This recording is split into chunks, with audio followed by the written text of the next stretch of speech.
सभी मित्रों को मेरा सायंकालीन प्रणाम है। आज की वीडियो छात्रों से संबंधित है और मोटिवेशनल वीडियो है। आज का विषय है कि हायर एजुकेशन में बच्चे 90% 80% बच्चे जो हैं वो काफ़ी कमज़ोर आ रहे हैं। जो मेरा आजकल इंटरेक्शन हो रहा है रिटायरमेंट के बाद बहुत सारे बच्चों से फ्री में भी मैं लेक्चर किसी किसी स्कूल कॉलेज में जब लेता हूँ तो मुझे लगता है कि ये डिटोरेशन जो है कोरोना के बाद पर्टिकुलरली एक्सपोनेंशियली बहुत तेज़ी से हो रहा है। इसके पीछे जो सबसे बड़ा मुझे कारण समझ में आता है, पुअर स्कूलिंग के कमज़ोर हो जाने के कारण बच्चा जो है हायर एजुकेशन में पहुंच तो गया है,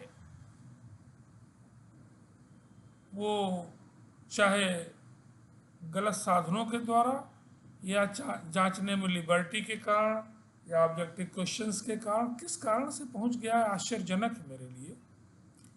क्योंकि जब मैं बच्चों से क्वेश्चंस पूछता हूं तो लगता है कि बहुत बड़ी कमी, बहुत बड़ा वैक्यूम, और तब समझ में आता है छोटी छोटी बातों के लिए कि स्कूलिंग इज़ वेरी पुअर।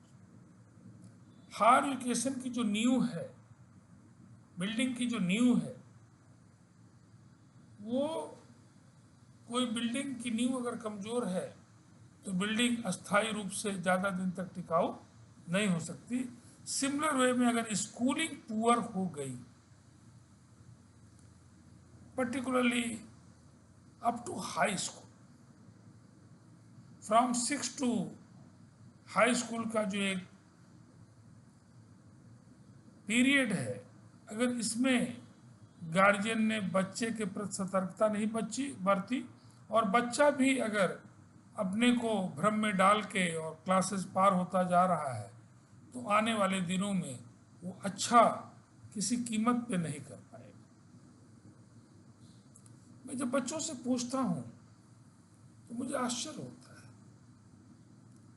कि न्यूमेरिकल प्रॉब्लम, मान लीजिए एक एग्जाम्पल से कि न्यूमेरिकल प्रॉब्लम फिजिकल केमिस्ट्री में चाहे फिजिक्स में, सभी जगह न्यूमेरिकल प्रॉब्लम्स, कैलकुलेशन करना है और बच्चा का फंडामेंटल नॉलेज उसके पास एकदम नहीं है। जो छोटी छोटी चीज़ें हैं, मैं आजकल गार्जियन से भी कहता हूँ, अपने बहुत सारे परिचितों से भी, बच्चों को चेक करो ना कि √3 में क्या √2 जुड़ सकता है। बच्चों से भी पूछ लेता हूँ कि भाई बताओ, a² में a³ जोड़ पा रहे हो? 1⁵ तमाम बच्चे कहने लगते हैं, गलत आंसर देने लगते हैं। तो लगता है कि यस, कहीं न कहीं दिक्कत बेसिक रूट पे हो रही है, और बेसिक रूट की जो दिक्कत है ये रिकवर नहीं हो सकती है, नहीं हो पाती है। कारण ये है कि कोर्स का जो लोड है वो धीरे धीरे बढ़ने लगता है।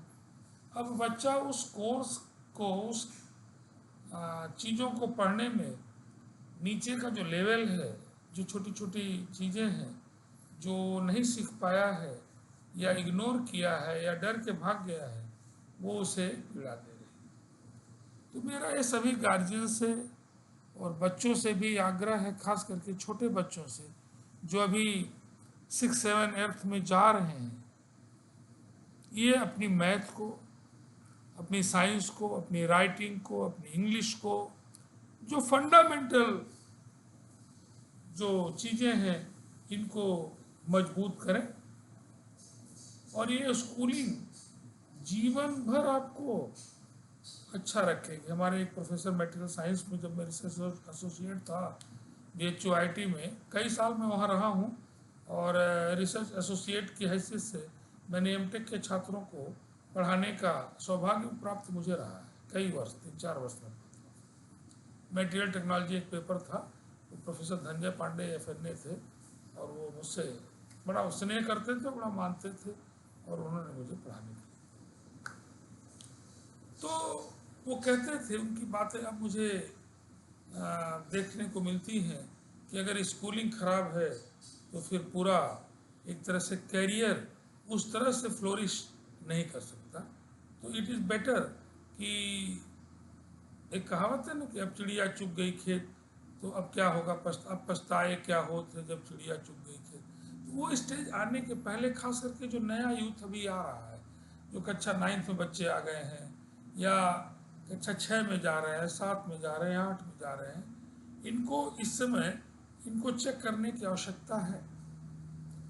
इनके जो टीचर पढ़ा रहे हैं स्कूलों में, उनको भी चेक करने की आवश्यकता है कि आगे एक बड़ा अच्छा छात्र, एक देश का भविष्य जो होगा, क्या नींव उसकी मजबूत हो रही है। जैसे इंग्लिश में स्पेलिंग की गलती बहुत होती है। व्याकरण की गलती अगर इस स्टेज पर नहीं सुधरी तो आगे नहीं सुधर पाती। ऐसे ही हर विषय के लिए जो फंडामेंटल चीज़ें हैं जो स्कूल में सिखाई जाती हैं, उसे अगर अभी दुरुस्त नहीं करेगा बच्चा, तो आने वाले समय में निश्चित रूप से वो अच्छा नहीं कर पाएगा, है ना। इसमें कोई दो राय नहीं है, मतलब ये एकदम ध्रुव सत्य मानिए।